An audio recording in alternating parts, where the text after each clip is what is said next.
ఏపీలో అసెంబ్లీ ఎన్నికలు సమీపిస్తున్న కొద్దీ రాజకీయాలు హీట్ ఎక్కుతున్నాయి. నకిలీ డబుల్ ఎంట్రీ ఓట్ల వ్యవహారం రాజకీయంగా రచ్చరాజిస్తోంది. ఇక ఓట్లకు సంబంధించి వైసీపీ అలాగే టీడీపీ మధ్య ఆరోపణలు అలాగే విమర్శలు తారాస్థాయికైతే చేరుతున్నాయి. ఇక కొంతకాలం నుంచి కూడా ఓట్ల వ్యవహారంకి సంబంధించి వైసీపీ అలాగే టీడీపీ మధ్య అయితే వార్ నడుస్తోంది. బోగస్ ఓట్లు, ఓట్ల తొలగింపుకు సంబంధించి ఇరు పార్టీల మధ్య వాగ్యుద్ధం అయితే కొనసాగుతోంది.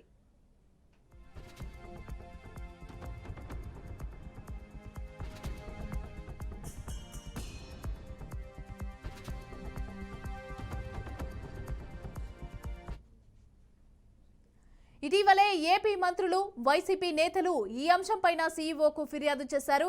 డబుల్ ఎంట్రీ ఓట్లపైన చర్యలు తీసుకోవాలని డిమాండ్ చేశారు. తెలంగాణ అసెంబ్లీ ఎన్నికల్లో ఓటు వేసిన వారిని ఏపీలో ఓటు వేయకుండా చర్యలు తీసుకోవాలని మంత్రులు ఏపీ సీఈఓని కోరారు.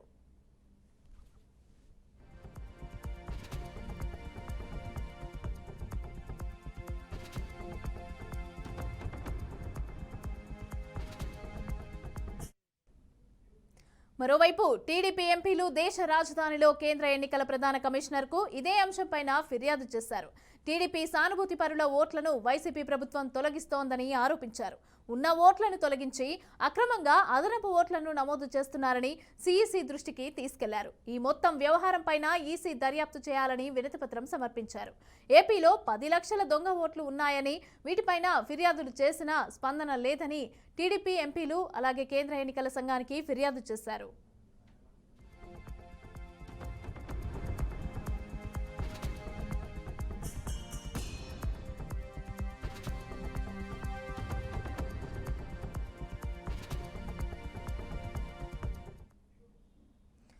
ఇక ఇప్పటికే ఓట్ల వ్యవహారం పైన ఏపీలో హీట్ నెలకొని ఉండగా టీడీపీ ఎంపీ గల్లా జయదేవ్ ఈ అంశాన్ని పార్లమెంటులో లేవనెత్తారు. ఓటర్ల జాబితాలో అక్రమాలు చోటు చేసుకున్నాయని, దొంగ ఓట్లు భారీగా నమోదు చేస్తున్నారని లోక్సభలో ప్రస్తావించారు. కేంద్ర ఎన్నికల సంఘం ఆదేశాలు ఏపీలో ఎక్కడా సరిగ్గా అమలు కావటం లేదని అన్నారు. ఇక ఓటర్ల జాబితాను పారదర్శకంగా రూపొందించే విషయంలో ఈసీ ఇచ్చిన ఆదేశాలను డిఆర్ఓలు, స్థానిక సిబ్బంది ఏమాత్రం కూడా పరిగణలోకి తీసుకోవటం లేదని అన్నారు. ఒత్తిళ్లకు లొంగి జాబితాలో మార్పులు చేస్తున్నారని జయదేవ్ ఆరోపించారు.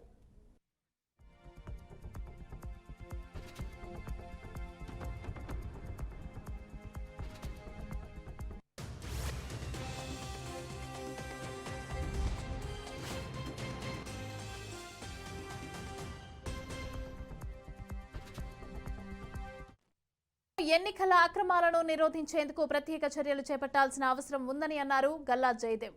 ఇక వెంటనే స్థానికులతో సంబంధం లేని అధికారులు పర్యవేక్షణలో ఓటర్ల జాబితా రూపొందించాలని కోరారు. దొంగ ఓట్లపైన సుమారు 10 లక్షల ఫిర్యాదులు వచ్చినా వాటిని అధికారులు పట్టించుకోలేదని జయదేవ్ అలాగే లోక్సభ దృష్టికి తీసుకుని వెళ్లారు. 13 లక్షలకు పైగా దొంగ ఓట్లు ఉన్నాయని గుర్తించినట్లు ఎన్నికల సంఘం అధికారులు చెప్పారని, దొంగ ఓట్లు ఉన్నాయని అధికారికంగా ప్రకటించిన తర్వాత కూడా బాధ్యులపైన చర్యలు తీసుకోవటం లేదని జయదేవ్ ప్రశ్నించారు. ఈ విషయంలో కేంద్ర ప్రభుత్వం తక్షణం జోక్యం చేసుకోవాలని విజ్ఞప్తి చేశారు. ఇక మొత్తంగా ఏపీలో ఓట్ల వ్యవహారం కొన్నేళ్లుగా రాజకీయ దుమారం రేపుతోంది.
రెడ్డిగా దీనికి సంబంధించి అయితే పూర్తి డీటెయిల్స్ మా ప్రతినిధి మంగళగిరి నుంచి తిలక్ అందిస్తారు.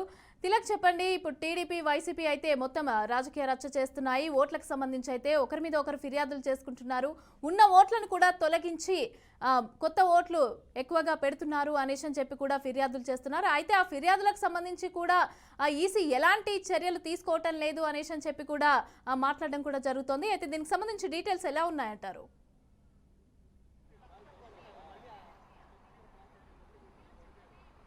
మమత, రాష్ట్రంలో అన్ని రాజకీయ పార్టీలు ఎన్నికల సంఘానికి దాదాపు 10 లక్షలకు పైగా ఫిర్యాదులు చేశాయి. ఓటర్ల జాబితాలో అక్రమాలు చోటు చేసుకుంటున్నాయి.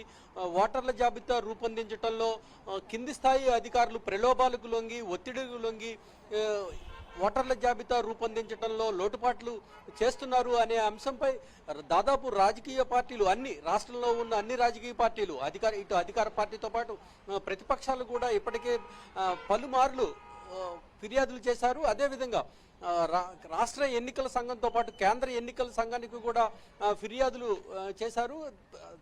సాక్షాత్తు తెలుగుదేశం పార్టీ అధినేత చంద్రబాబు, అదేవిధంగా వైసీపీ మంత్రులు, అదేవిధంగా జనసేన నాయకులు వీరందరూ కూడా ఎన్నికల సంఘానికి ఫిర్యాదులు చేయడం జరిగింది. అయినప్పటికీ కూడా ఇప్పటికే దాదాపు 13 లక్షలు పైగా ఓటర్ల జాబితాలో ఓటర్లకు అవకతవకలు జరిగాయి అని చెప్పేసి కేంద్ర ఎన్నికల సంఘం ప్రకటించడం కూడా ఇందుకు మనం ఉదాహరణగా చెప్పుకోవచ్చు. అధికారికంగా కేంద్ర ఎన్నికల సంఘం ప్రకటించినప్పటికీ కూడా వాటిని సరిచేయడానికి ఎటువంటి చర్యలు తీసుకోవటం లేదు అని చెప్పేసి అన్ని రాజకీయ పక్షాలు కూడా విమర్శిస్తున్నాయి. అయితే ఎన్నికల కమిషన్ కొద్ది రోజులుగా రాష్ట్రంలో పర్యటనలు జరిపి వీటిపై ఏం చర్యలు తీసుకుంటుంది అనేది కూడా తెలియజేయాలి అని చెప్పేసి తెలుగుదేశం పార్టీ ప్రధానంగా ఆరోపిస్తోంది. అదేవిధంగా మనం చూసుకున్నట్లయితే ఇప్పటికే రాష్ట్రంలోని పలు నియోజకవర్గాల్లో తెలుగుదేశం పార్టీ సానుభూతి పరులు, తెలుగుదేశం పార్టీ కార్యకర్తలు ప్రజలవి కూడా చాలా ఓట్లు తొలగిస్తున్నారు. ఇవి ఖచ్చితంగా తెలుగుదేశం పార్టీ పడే ఓట్లు, తెలుగుదేశం పార్టీ సానుభూతి పరులు అని తెలుసుకుని అధికార పక్షం వారి ఓట్లను తొలగిస్తోంది అని చెప్పేసి తెలుగుదేశం పార్టీ ఇప్పటికే పలుమార్లు ఫిర్యాదులు చేసింది. అయినప్పటికీ కూడా కింది స్థాయి అధికారులు అధికార పార్టీ ప్రలోభాలకు, ఒత్తిడులకు తలొగ్గి ఈ రకమైన అవకతవకలకు పాల్పడుతోంది అని చెప్పేసి తెలుగుదేశం పార్టీ నేతలు విమర్శిస్తున్నారు. ఈ విధంగా ఫిర్యాదులు కూడా చేశారు. అయినప్పటికీ కూడా వాటిపై కింది స్థాయి అధికారులపై నెపం మోపుతూ వారిని ఏ విధమైన చర్యలు తీసుకోవటం లేదు అని చెప్పేసి ఎంపీ గల్లా జయదేవ్ ఇటీవల పార్లమెంట్లో అంశాన్ని లేవనెత్తడం జరిగింది. ఈ అంశాలన్నింటినీ ఈ విధంగా ఉంటే కొద్ది రోజులుగా ఈ అంశాలపై ఎన్నికల కమిషన్ తీసుకున్న చర్యలు ఏ విధంగా తీసుకుంటుంది అనేది కూడా కొంత ప్రశ్నార్థకంగా మారింది. ఇటీవల పరుచూరు నియోజకవర్గంలో 3 అధికారులను ఓటర్ల జాబితాలో అవకతవకలు పాల్పడిన కింది స్థాయి అధికారులను సస్పెండ్ చేయడం కూడా జరిగింది. అయినప్పటికీ కూడా ఇంకా ఈ ఓటర్ల జాబితాలో సక్రమంగా లేకపోవడం తెలుగుదేశం పార్టీ ఆందోళన వ్యక్తం చేస్తోంది. Mamata. Right, thank you Tilak.